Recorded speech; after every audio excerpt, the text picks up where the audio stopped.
Hello students, welcome back to the class. आज हमारा fourth lecture है बैंकिंग अवेयरनेस के एक्सपेक्टेड क्वेश्चंस पे। तो ये जो हमारा सीरीज चल रहा है इसके अंदर बेसिकली हम फोकस कर रहे हैं बैंकिंग एग्जाम से। जैसे अभी पंजाब कोऑपरेटिव बैंक की नोटिफिकेशन आउट है, एसबीआई क्लर्क की नोटिफिकेशन आउट है और बहुत ही जल्दी और एग्जाम्स भी आने वाले हैं। तो सारी वीडियोस के साथ मेक श्योर आप जुड़िए रहिए। ठीक है, रोज सुबह 7 बजे ये वीडियो अपलोड होती है। मेक श्योर आप सारे नोट्स बना रहे हो because at the time of the examination आपके पास इतना टाइम नहीं रहेगा कि आप सारी वीडियोस को चेक करें। ठीक है, and with this let's start up with the class now. ये आज हमारा फोर्थ लेक्चर है। मेक श्योर आप पहले 1 2 एंड 3 चेक कर लें। चलिए, फर्स्ट क्वेश्चन हियर इज, ये क्वेश्चन हमने पहले वीडियो में डिस्कस कर लिया है और आज इसका थोड़ा सा टॉपिक है तो मैं इसको एक बार फिर से करा रही हूँ। NPCR, what is NPCR? It is national payment corporation of India. It is national payment corporation of India. तो ये जो है ये हमारी बेसिकली क्या है, ऐसी कॉर्पोरेशन है जिससे जितनी भी पेमेंट्स होती हैं इंडिया में बेसिकली वो इसके थ्रू ही होती हैं। फाइन। अगला जो हमारा क्वेश्चन आ जाएगा यहाँ पे वो है कि you have to name the which organization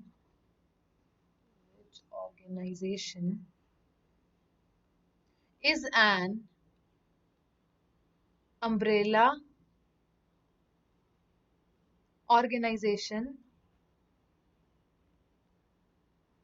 for all retail for for all retail payment system in India। तो क्या मतलब है इस क्वेश्चन का कि ऐसी अम्ब्रेला ऑर्गेनाइजेशन मतलब किसके अंडर बाकी सारी चीजें आती हैं। अम्ब्रेला ऑर्गेनाइजेशन वो होती है जो सारे और सिस्टम्स को अपने अंडर कवर कर लेती है। तो इसके अंदर है क्या, which organisation is an umbrella organisation for the retail payments. अब सारी कहने का मतलब है कि सारी रिटेल पेमेंट जो होती है इंडिया में वो किस ऑर्गेनाइजेशन के अंडर होती हैं। तो it's no other than NPCI. ये सारी रिटेल पेमेंट्स को हैंडल करता है, इसके ही नोटिस में आके सारा कुछ काम में आता है। अगला जो है हमारा यहाँ पे question that is third question कि the payment and settlement system act, the payment and settlement system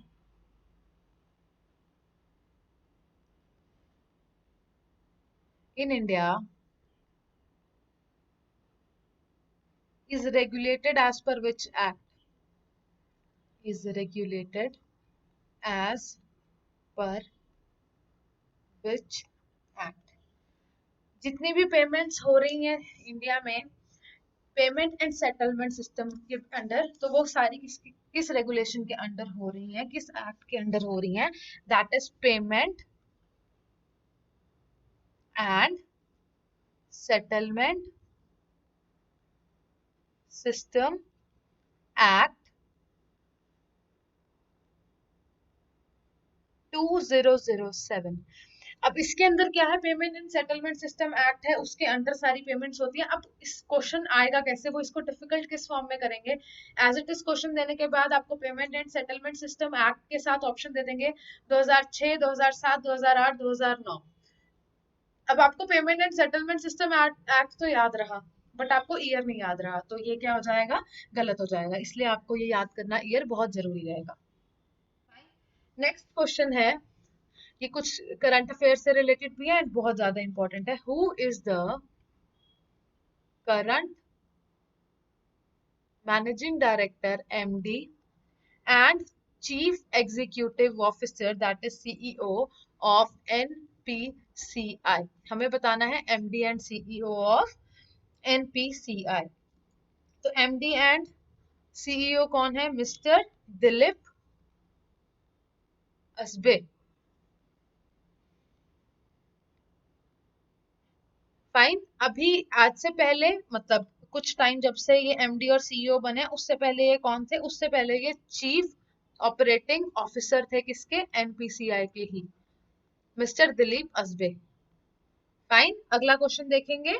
NPCI NPCI has been incorporated NPCI has been incorporated under dash of companies act 2013। तो क्या आ जाएगा यहाँ पे, हमें बताना है बेसिकली किस सेक्शन के अंडर है, तो आ जाएगा सेक्शन नंबर 8। तो ये क्या था बेसिकली, एनपीसीआई की अगर हम बात करेंगे, एनपीसीआई जो है वो 2008 में फॉर्म हुआ था, फॉर्मेशन हुई थी 2008 में। उसके बाद बेसिकली इसको एनपीसीआई की अगर हमने डिटेल पढ़नी है तो ये है एक नॉट फॉर प्रॉफिट ऑर्गेनाइजेशन। ये रजिस्टर किस के अंडर है, सेक्शन 8 के, किस चीज के अंदर, कंपनीज एक्ट 2013 के अंदर। और ये जो है ये एस्टैब्लिश्ड बाय हुम है, आरबीआई एंड आईबीए। आईबीए क्या होता है, कल मैंने आपको फुल फॉर्म्स वाली वीडियो में, एब्रिविएशंस वाली वीडियो में बताया था, it is Indian banks association. Next question की तरफ चलेंगे, which is question number 6। There are how many core promoter banks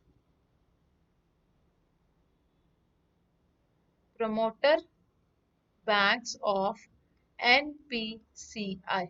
कितने प्रमोटर बैंक्स हैं, 10। इनके नेम जरूरी नहीं है याद करना, but I will be reading them once. Punjab national bank, state bank of India, Canara bank, bank of Baroda, union bank of India, bank of India, ICICI bank, HDFC bank, city bank and HSBC bank. Next question is, when the NPCI was incorporated, when the NPCI was incorporated as a Section 25 company under the Companies Act, under the Companies Act 1956। तो हमें बताना है basically year, और year मैं आपको अभी बता चुकी हूँ 2008। लास्ट पेज पे हमने अभी डिस्कस किया था कि 2008 में इसको इनकॉर्पोरेट किया गया था। नेक्स्ट क्वेश्चन इज, कुछ एक आपको मैं यहाँ पे ऑप्शन दूंगी, तो आपको बताना है कि which of the following is not the product of NPCI, which of the following is not the product of NPCI। Option number A is National Financial Switch, National Financial Switch. Next is Indian Bill Payment System, Indian Bill Payment System, Bharat Interface of Money, Bharat Interface for Money, National Automated Clearing House, National Automated Clearing House। And एक option आ जाएगी हमारे पास, none of the above. चलिए, अब यहाँ पे आपके पास 5 options है, आपको बताना है कि इनमें से कौन सा प्रोडक्ट है जो एनपीसीआई का नहीं है। तो इसके लिए आपको पहले तो ये पता होना चाहिए कि which of the following things are a part of NPCI. उसके लिए आपको एनपीसीआई की डिटेल पता होनी चाहिए, उसके प्रोडक्ट्स की डिटेल पता होनी चाहिए। तो it is a short video, इसलिए मैं आपको सारी चीजें नहीं एक्सप्लेन कर सकती, but to know from the peak point and to the core, आपको अगर आपको पूरी इंफॉर्मेशन चाहिए तो हमारा जो पूरा कोर्स है उसके अंदर आई will be explaining you each and every point, और वहां पे हम सब कुछ बहुत डेप्थ में पढ़ते हैं। मेक श्योर आप उसके लिए भी एक बार अगर डिटेल्स चाहिए तो पूछ लें। ऑल्सो अब यहाँ पे हमें बताना है कि कौन सा इसमें से एनपीसीआई का प्रोडक्ट नहीं है, तो Indian bill payment system NPCI का पार्ट नहीं है, तो ऑप्शन नंबर बी है is not the part of NPCI. Next question, which institute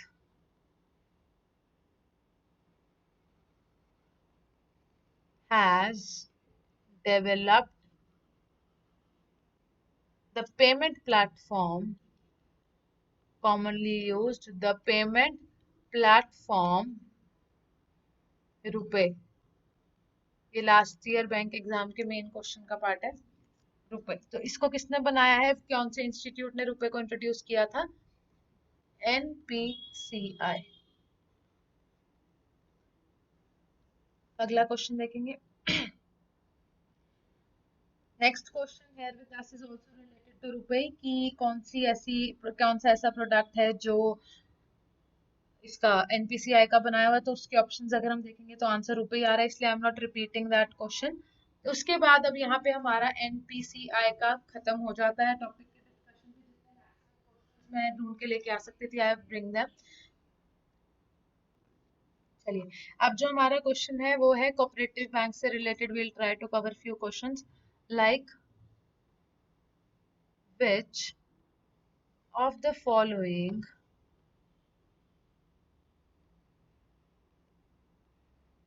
cooperative banks, because हम बेसिकली प्रिपरेशन तो इसकी जो पहला पेपर निकला उसकी तैयारी कर रहे हैं, तो हमें ये सारी इंफॉर्मेशन होनी चाहिए। Is considered as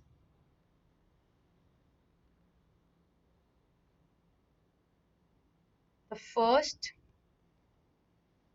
cooperative bank in India. कुछ एक ऑप्शंस होंगी तो we are not considering them, मैं सीधा आपको इसका क्या करूंगी, आंसर ही बता दूंगी। It's Anyonya cooperative bank limited. ये था अन्योन्या। ये आपको बहुत जरूरी है याद रहना, बिकॉज आपका यही वाला ही एग्जाम है तो पूछा जा सकता है। मैं आपको इसकी एक बार डिटेल बता देती हूँ। 1889 में क्या हुआ था, ये एस्टैब्लिश हुआ था in the province of Baroda. और इसका जो पहले नाम था वो क्या था, cooperative credit union in India. Cooperative credit union. Fine, next question देखेंगे।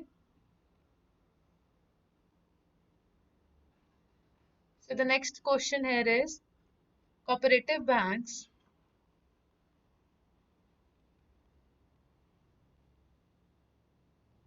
are regulated by are regulated by RBI under which act?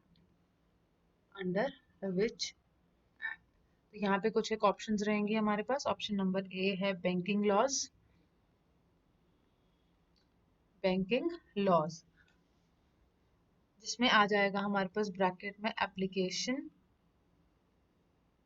To cooperative societies act के 1965 का है ये। Then B is banking regulation act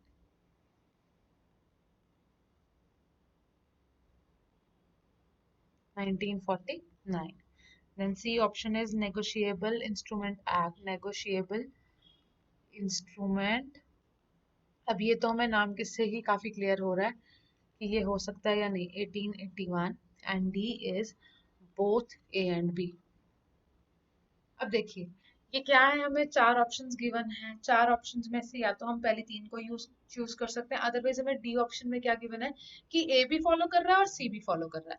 तो यहाँ पे वैसे भी हमारा सही आंसर क्या है कि cooperative banks are currently under the dual control of cooperative societies. की जो कोऑपरेटिव बैंक्स हैं, कोऑपरेटिव वाले जो बैंक्स हैं, वो सिर्फ आरबीआई के अंडर नहीं काम कर रहे हैं या फिर वो सिर्फ कोऑपरेटिव सोसाइटीज के अंडर काम नहीं कर रहे हैं, वो दोनों के अंडर काम कर रहे हैं। अगर वो दोनों के अंडर काम कर रहे हैं तो आरबीआई के लिए banking regulation act which is option number B होना बहुत जरूरी है। एंड कोऑपरेटिव सोसाइटी एक्ट के लिए option number A that is banking laws application to cooperative societies act 1965 क्या है, इंपॉर्टेंट है, इसलिए यहाँ पे क्या है, दोनों के दोनों जाएंगे, फॉलो करेंगे। अब हमारे पास next question is question number 12 for the day. It is cooperative banks which work at a which work at a metropolitan level are called as level are called as what? क्या कहा जाता है जो metropolitan level तक पे cooperative banks काम कर रहे होते हैं? They are known as urban, they are known as urban cooperative banks,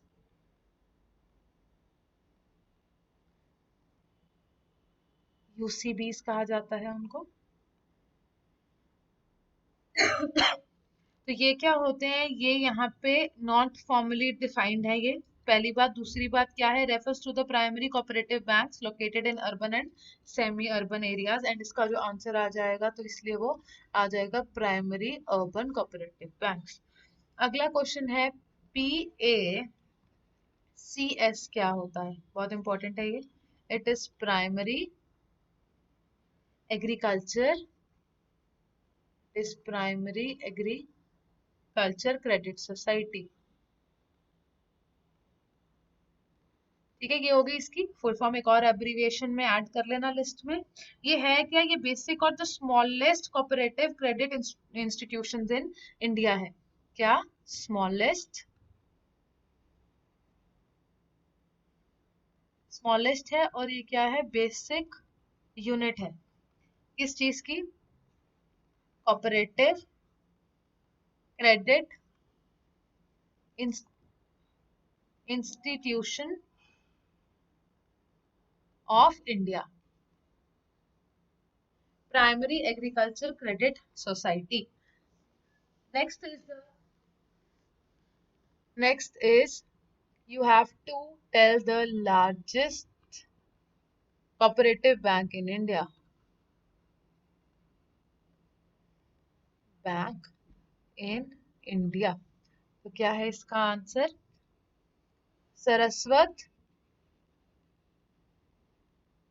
cooperative bank limited.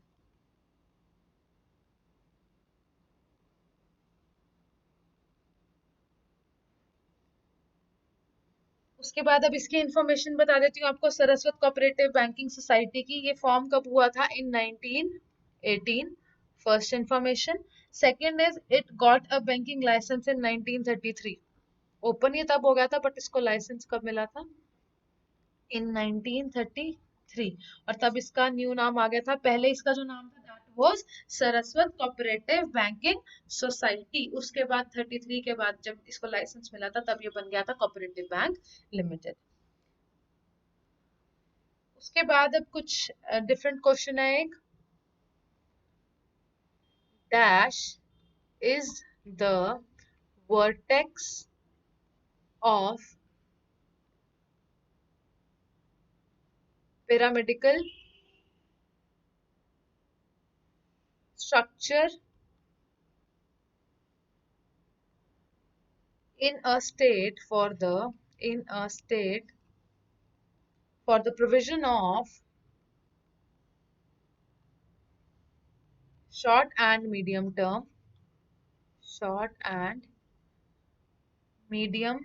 term credit to agriculture on cooperative basis। तो इसका जो आंसर रहेगा बेसिस आ जाएगा। इसका आंसर है state cooperative banks, state cooperative banks. The point is ये question की length ही ज्यादा है, इसमें कुछ है नहीं समझने वाला। नेक्स्ट क्वेश्चन देखेंगे हम। Who regulates who regulates urban cooperative banks?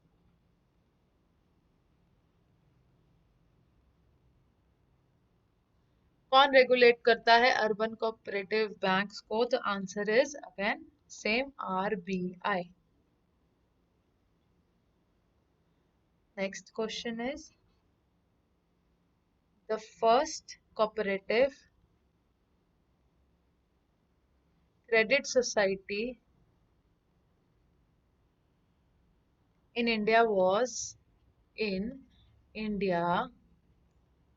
was started in, so it started in 1904। कहाँ पे स्टार्ट हुआ था ये? फर्स्ट कोऑपरेटिव क्रेडिट सोसाइटी 1904 में ये हुआ था स्टार्ट इन तमिलनाडु।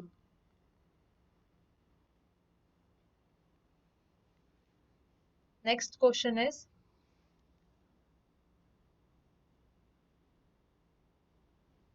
ये हमने पहले जो क्वेश्चन कर लिया ये वही रिपीटेड था और ये आ रखा है लास्ट ईयर एग्जाम में भी, तो हम इसको नहीं करेंगे क्योंकि हमने इसी वीडियो में इसको पहले डिस्कस कर लिया है। And that's it for today. 17 questions हमने डिस्कस किए इस वीडियो में। कुछ भी अगर आपको डाउट होगा तो आप कमेंट सेक्शन पे लिख सकते हैं। बाकी see you in the next video. Thank you so much for watching it.